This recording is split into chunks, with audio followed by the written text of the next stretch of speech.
Welcome to the Prosper Group Week in Review podcast. Each week, we take a look at what's happening in digital advocacy and politics with a right of center focus. I'm Caroline Alexander with Dan Huber, and we are your hosts. As always, we love for you to subscribe. You can do so on Apple Podcasts, Spotify, and Google Podcasts. So thank you for doing that. Great. Thanks, Caroline. It's Good Friday. The PG office is closed today, but we still wanted to bring you the week in review while we could and share a quick update. So tell me, how was the end of quarter? Are you glad to have it behind us? It is behind us, yes. I think it performed pretty well. I'm proud of the results, but on to the next as we start EOQ2. So Dan, what's going to be new in social listening? Well, Caroline, I don't think people are going to be too surprised this week. The filibuster conversations dropped off slightly, but that's because there's a couple things that are surging. Vaccine passports have become a really hot topic. We've seen that pop, particularly started after last Friday when New York State announced they were releasing their vaccine passport program. And we all know that Cuomo's already been kind of the middle of attention to begin with. So that just kind of poured fuel on the flames, I think. And then the other thing that, is really going to be sticky for a while, I think, is the border.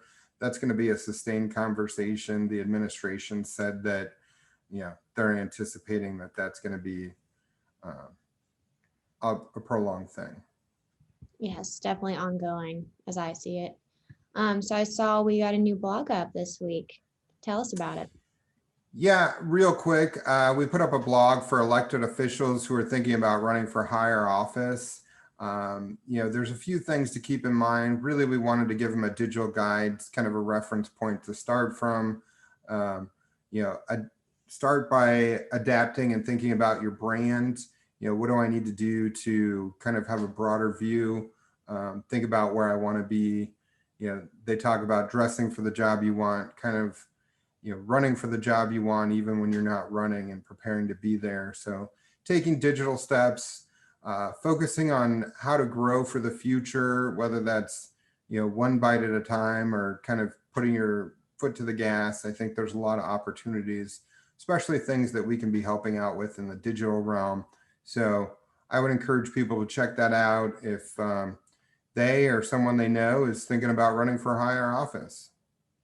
Yeah, there's a lot of digital things you can be doing to start planning for that in the future. So this is a great read for anyone who's wanting to know more about that. Anything else you have this week? Not really. Just have a great weekend. We had opening day this week, watch a little baseball, spend some time with the family over Easter, and just have a great week. Yes, definitely. So last week we talked about having an action item for you all to pursue, and that was end of quarter fundraising to get a few asks out there, make some money. So our new goal for this week is to start building for the second quarter. And I know planning is super important, so go ahead and start building that content calendar. We always want to be in communication with supporters and keep that ongoing, so that's super important. Yeah, it sounds great. If you haven't already started your content calendar for the quarter, I would definitely encourage you to do so. I'd like to thank all of you for listening this week to the podcast. It's the Prosper Group Week in Review. You can find it where most of your major podcasts are, on Apple Podcasts, Spotify, and Google Podcasts. And if you like the show, please subscribe and share. Thanks, and have a great weekend.